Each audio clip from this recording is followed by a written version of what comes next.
Hello and welcome to the News9 Plus show on the world's first news and current affairs OTT platform, News9 Plus. On the 15th of August last year, Prime Minister Modi said, "I have an unwavering belief that in 2047, when India celebrates 100 years of independence, India will be a developed country." Then in December 2023, his government rolled out a Viksit Bharat 2047 initiative, a roadmap to making India completely developed by 2047. Now, a key component of this initiative is the ambitious goal of elevating India to the rank of the world's third largest economy within the next 5 years. Now, the union budget is around the corner, and Prime Minister Modi is back in his third term as Prime Minister. We are asking that with its huge population and a big economy, can India actually become a superpower or a developed country? And if so, what are the challenges? What does India need to do in the years ahead? Joining me to discuss this are Ambassador Jayant Dasgupta and my colleague Sridharan Ramakrishnan. Welcome to the News9 Plus show, gentlemen. I want to start by asking you this, Sri. You've seen the piece by Martin Wolf in the Financial Times, India, the next superpower, 2047. I think it's something like Ab ki baar 400 par. We are a little ahead of the numbers here. So, Sandeep, I think it's purely within the realm of the possible, theoretically speaking. Because arithmetically, if you look at India's rate of growth, what do we need? We need an 8% rate of growth to sustain for the next, let's say, 25 years. And as a simple back of the envelope calculation will tell you, if we grow at 8%, every 9 years we're developing our, doubling our economy. So we go from 4 to 8, from 8 to 16, and 16 to 32. So it's, statistically speaking, it's pretty much possible. But obviously, when we talk about economy becoming the biggest and India becoming a superpower, there are multiple components to what this big word superpower really implies. So it's not just about the economic heft, it's also about the military strength and also soft power. It's about your acceptance globally in terms of other countries accepting you as a world leader, and that's when you are perceived and recognized as a superpower, right? Absolutely. So multiple things come. And there are many things that can go wrong in this plan of ours. But yes, for now, I think this looks possible. Sustained growth, almost double-digit growth for nearly 2 decades, Sri. Which is the last country that did that? So obviously the answer is China, Sandeep. But let us not forget there's a big difference between China and India. Right. We are a democracy and at best a rambunctious, a difficult to manage democracy. China, was an authoritarian government. If government said this need to be done, there was no two ways about it. It had to be done. Right. In India, even if a government is performing perfectly well, we've known voters to vote them out. Right. And frankly, given India's poverty levels and the number of people who still have to come into some sort of, a standard of living. For them is the more pressing issue the fact that I need a job, I need food on the table, my kids need to go to school, I need access to healthcare, I need access to water. Is that a bigger issue, or this whole notion of India becoming a superpower? Absolutely. So they are not voting based on this whole idea that if we vote for a particular government, we're going to become a superpower. Right. They are looking at who's going to give me the next job, who's going to help me. What's in it for me? Exactly. So given that situation, we will have a fair share of challenges in meeting this aspiration that we have collectively as a nation, but I think it's doable. Absolutely, it's doable. Let's ask Ambassador Jayant Dasgupta this. He's represented India in the World Trade Organization. Ambassador Dasgupta, what are the challenges really before India to become a developed nation as is being set out? The target of 2047, and I'm acutely conscious of the fact, Sri, that 2047 is just a little over 2 decades away. That's true. Well, I agree with my friend, the previous speaker, but I think the growth rate has to be close to 10% for the next 2 decades for us to be considered a high-income economy or a developed economy. As far as the economists are concerned, some economists say that between $12,000 and $15,000 per capita would be sufficient to consider a country as a developed economy. Others say that it has to be at least $25,000 to $30,000. Right. Our per capita is at the moment 125 in terms of PPP and 136 in terms of nominal GDP. Right. Now, we have a long way to catch up. The second aspect of becoming a developed economy also is about the Human Development Index. We stand at 134 out of 193 at the moment. Right. Our HDR has just turned around 0.65. In 2021, we had a dip for about 2 years, and then we started moving up. Now, this HDI considers three factors basically: literacy rate, access to education, and access to healthcare.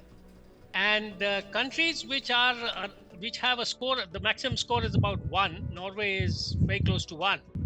But countries which are below 0.9 or 0.85 or so, they are not at the same time developed countries as well. Right. Qatar, which has a very high per capita income of about $62,000, has not been considered a developed country because the HDI is very low. So there are various facets to this Absolutely. The problem. multiple, yes. Yes, becoming a superpower is, as the previous speaker has mentioned, you have a strong military, you have an overall very strong GDP growth and GDP. Yes. Then you can have weapons and you can dominate, you can give loans to poor countries, and you can make your presence felt also Right. through your soft power. But in order to become a developed economy, these are some of the criteria which you'll have to meet. Sri, you know, you were talking about China a little while ago. The Chinese model is most interesting, that you have a state-controlled economy that's actually a capitalist economy, a communist, a communist dictatorship that's converted it into a free market capitalist country. But the thing is that while the China and India connections are always made, comparisons are always made, look at the differences in the exports. If you're looking at 2022, China accounted for 17% of the global exports. India was just 2.2%. And if you're looking at commercial services, the export of commercial services, the US is 12%, China is just behind it at 6%, and India is, again, just around 4%. So there's literally a long road ahead of us. No doubt about it, Sandeep, on that count. We are at best a 4 trillion economy. Yes. China is 18 trillion. US is 27 trillion. Right. So there's a huge gap between the number 2 and number 3 and number 1. Yes. But what is happening is US is growing at, let's say, a best 2%. Right. Okay. So which means they're going to take 36 years to double their economy. Yes. China is growing at, let's say, at best a 4% annual growth rate scenario. So which means China is going to take at least another 18 years, to double its economy. Whereas India at 4 trillion is growing at, let's say, if it manages to grow at 8 to 10%, then we can really rapidly catch up with these two countries. I think that is the premise. Arithmetically, at least, there is assumption that statistically, if you look at it, it's in the realm of the possibility. Like I like to say that, it's in the realm of the possibility. Yes. But for that to happen, there are so many million pieces that need to be in place. We need to achieve as a country. Right. This whole question of if we have this whole challenge of what we're saying jobless growth, although there's more and more data which is coming saying that there is growth happening. Yes. The latest PNFS data survey also suggests that there's a strong growth happening. There's a lot of anecdotal evidence in terms of gig economy creating a lot of jobs. Because the story one hears time and again from whether it's an agriculture, entrepreneur, or it's from a small unit, that the biggest challenge is hiring labor. Right.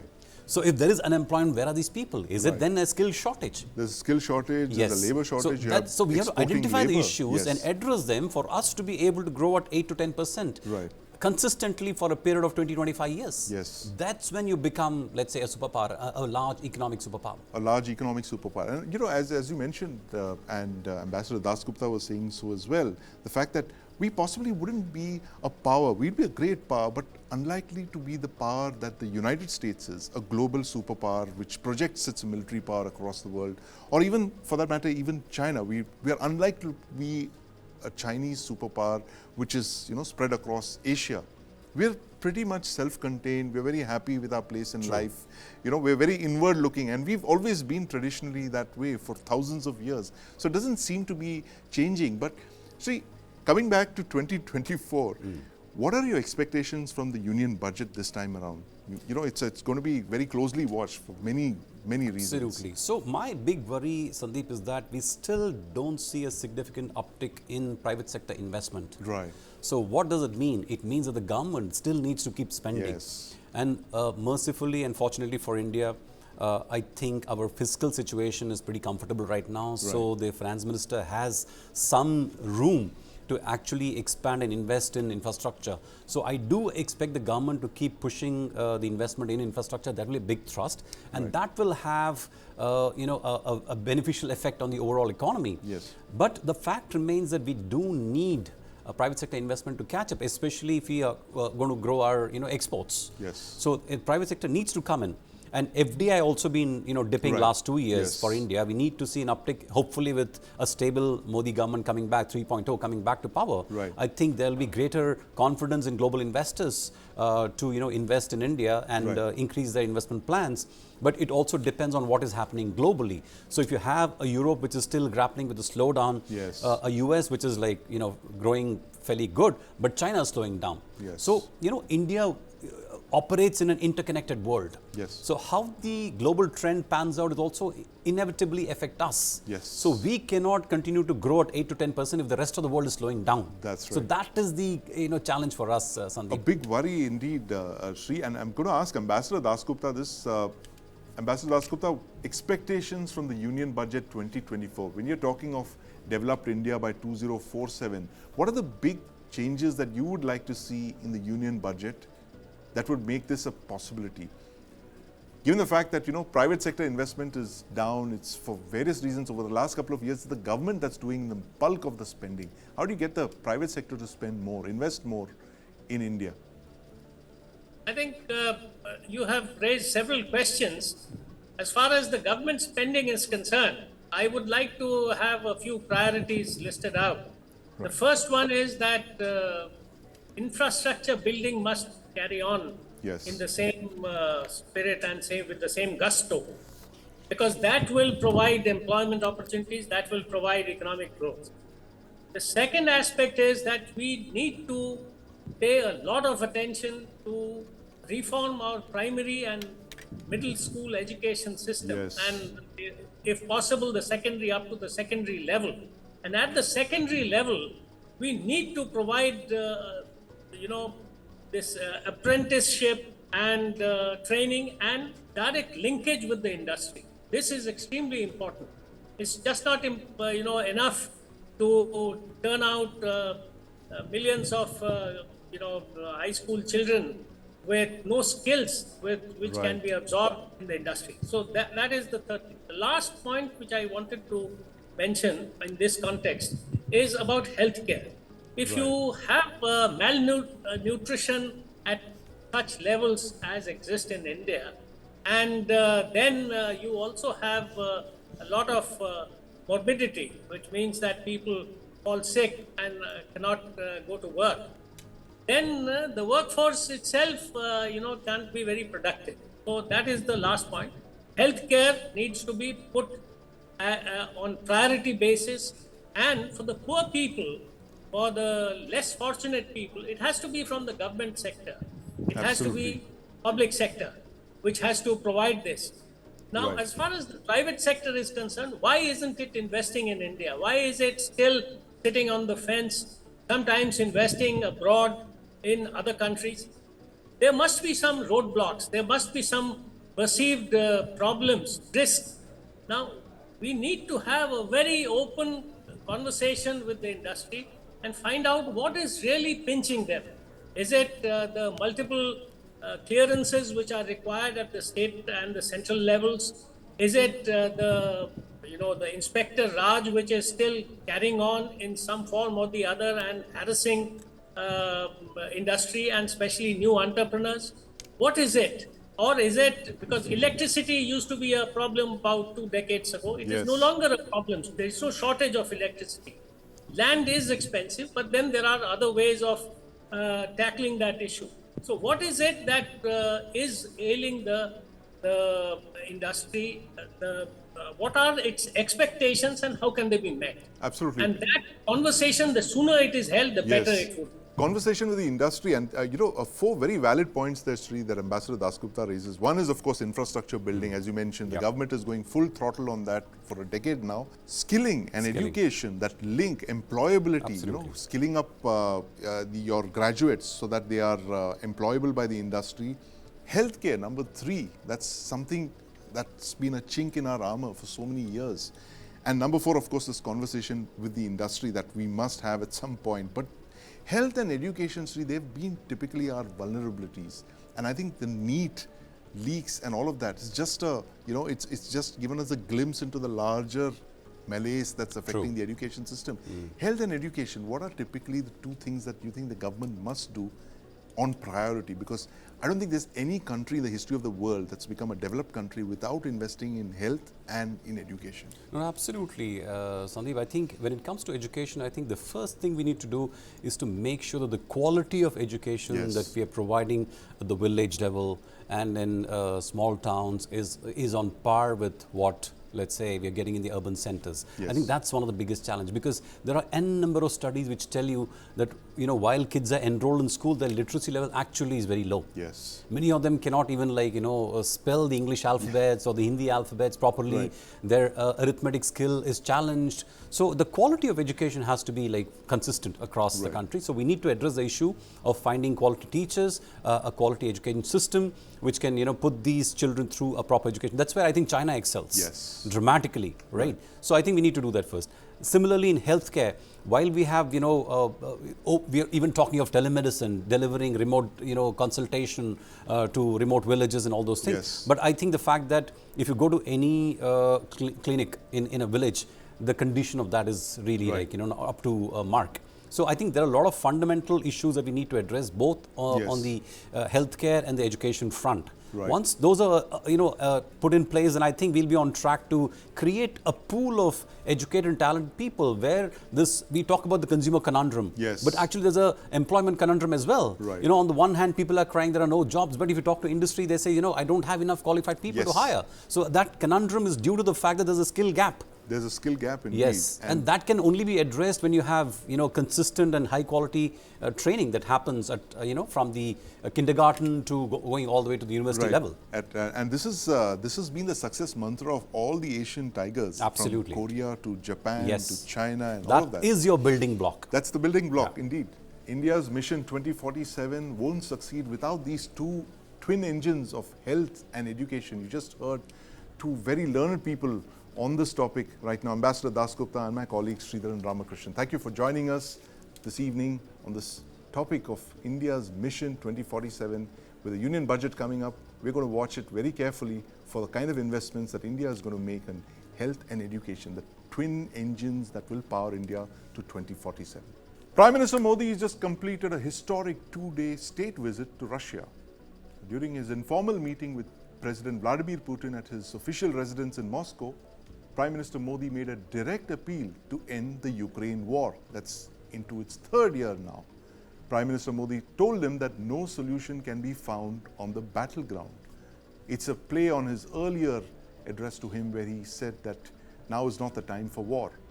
But now the White House has said today that India's ties with Russia give it the ability to urge Russian President Putin to end the conflict in Ukraine. Can Prime Minister Modi bring peace and get the 2 countries to end the war? To discuss this, I have with me Ambassador Yogesh Gupta and my colleague Justin Thomas. Gentlemen, welcome to the News9 Plus show. Justin, you've just come back from the Russian embassy. Tell us what you heard there. I think Russia is completely jubilant because they believe this visit is so historic because it counters the NATO narrative that is being built out right now. That India is moving towards the Western camp? Exactly. So what they saying that India has the policy that they follow is ensuring that a country like us, which is being mistreated by the West, gets a proper treatment, and that allows them to be in the world stage and has a saying that their issue, their challenges that they face with the West has some merits about it. So they're saying that this visit is definitely has helped them. They're also saying the fact that this war conflict that is going on is a proxy war. Ukraine, the US embassy in Kiev is the one that is actually planning all this with the weapons provided by the European nations. So it's a direct contest between US and Russia is saying that when will US come to the negotiating table, because they don't expect anything from Ukraine. They don't expect anything. That's an interesting spin on things, that they don't expect the Ukrainians to negotiate. Let's bring in Ambassador Yogesh Gupta into this. Ambassador Gupta, interesting statement from the White House today, which calls for India to mediate in the Russia-Ukraine war. Do you think it was made in a lot of seriousness, that they believe that India could actually negotiate an end, or play a peace broker between Russia and Ukraine? Certainly some ground has been built up there. Prime Minister Modi was the first foreign leader who in Moscow could tell President Putin that, look, you are not able to find a solution to the problems with Ukraine through this war, and it has already caused a lot of devastation. And the only way things are going to work is through diplomatic negotiations. To say something of that sort to Putin on his face in Moscow is not easy. And he was the first foreign leader who could say this. So I think this is something that has been taken note of by the United States and others. So of course, Zelensky's reaction was a little wildish. Right. But leaving that aside, I think there is hardly any support left for this war, even in the United States. Yes. People are not very keen to provide any further assistance. Only President Biden is kind of personally attached to continue this war till he is the president. But otherwise, there is no support for this war among the American people. And President Trump, who is likely to win the next election, has made it very clear that he is not going to provide any support to Ukraine, and he would try to end the war very quickly. So that is where we are. I mean, Biden has collected all these NATO countries in Washington, but nobody is sure whether Biden is going to stay there in the contest, because already there is a certain amount of opposition building to continuation of Biden as a Democratic candidate. And also, if Trump comes, one is not sure to what extent NATO would be effective and how much support the US would be able to provide to Ukraine. So that is where we are. And in this background, I think it is logical that there are political negotiations, that India, of course, can play a very important role, because we have extremely good relations with both Russia and the United States. Right. And the countries of Europe. Prime Minister's visit has been very delicately balanced. He spent 24 hours in Moscow, and then he's going to Austria, one of the Western countries, a neutral country, relatively speaking. So the whole thing has been very carefully balanced, and he told Putin very, very clearly that, look, this war has to end. Yes. So all this has been sort of received well, I guess. Right, absolutely. Very important points there made by Ambassador Gupta. The fact that the West was watching that meeting very closely, and as Ambassador Gupta mentioned just now, Justin, the fact that there are few heads of state in the world today who could possibly sit across the table from President Putin and tell him, look, there's no solution on the battleground, and it's really sad when children die, which is what he said. There were more than 30 children died in that alleged Russian attack on Ukraine a few days Russia back. is denying that. Russia is completely it's denied a counter. It was a Ukrainian missile that was trying to intercept a Russian missile. Yes. And that's which fell on that hospital. Right. So the fog of war, that's another thing we should talk about another day. But the fact that the West is kind of looking at Prime Minister Modi to lead maybe peace talks or mediate between these two sides. Is there any credibility attached to that? But as you just said, Justin, the fact that Russia now believes it's in a proxy war with the United States, and they have to actually negotiate with the US. But as Ambassador Gupta says, there's literally no one in power over there right now. You have a Biden White House, which as the days go by becomes increasingly clear that President Biden is not going to be able to get a second term. A Trump White House, how is that going to play out? I think Trump's relationship with NATO has been frosty at best. You know, Right. there are a lot of been challenges between them itself. So I think the pieces on the chessboard right now is going towards a negotiation because Yes. what Nobody is, wants a war. Exactly. What Yes. is very clear is that Russia is not going to give back the occupied territories that it Yes. has in its hand. So the idea is that Ukraine has the best possible front foot forwards to Yes. negotiate whatever, because I believe they value the sovereignty more than the territories that Than are the territory. than the territory. Very important point there. I'm going to ask Ambassador Dasgupta to bring you this point that Justin raised, sovereignty versus territory. Now, Russia has almost captured 18% of Ukrainian territory, and they've said on numerous occasions that they're not going to give that up, and especially not Crimea, which they captured a decade ago. What is the settlement going to look like that is going to be acceptable to both sides? NATO membership, of course, is one of them. The fact that that is a red line for Russia, Ukraine in NATO. How do you think a negotiated settlement is going to look like between Ukraine and Russia, given the fact that we're in year 3 of the war that doesn't seem to be extending into year 4? Your views on this? Well, there are some parts like Crimea, for instance, which were until not long ago were part of the Soviet Union or Russia. So obviously, those parts can't go back to Ukraine. And as far as the other parts are concerned, I think it will have to be ultimately, eventually a matter of some negotiations, because what you lose on the battlefield, you can't gain in the negotiations, and Right. particularly when you're weak. Right. So, we have to keep that in the mind. And also, they will be declining support for Ukraine from here on, because if Yes. Trump comes, then he has no particular attachment to Ukraine. So it's a very small the window absence of of Trump, opportunity that's closing even as we speak. That window of opportunity for peace exists only for about 3 or 4 months, as you were saying, Ambassador Gupta. No, what I'm saying is that Ukraine has to become quite realistic as to what its cards are, what it can possibly get, and these negotiations, can't be completed in. I don't think these can be completed in 2-3 months, but eventually, we can have a situation that Ukraine is sort of given some sort of a neutral status, and some parts of Ukraine are under, let's say, trusteeship of the United Nations, and some sort of elections are held later on to figure out where the people of those parts want to, which side they want to join. But Russia will insist on a minimum that Ukraine is, it becomes a neutral territory and it's not aligned to the West or to the NATO. Right. So, Ambassador Gupta, the realistic assessment of India being a mediator in this, what would that look like? I mean, Prime Minister Modi has in the past reached out 2 years back with that famous statement where he got both sides to agree to a ceasefire for a few hours.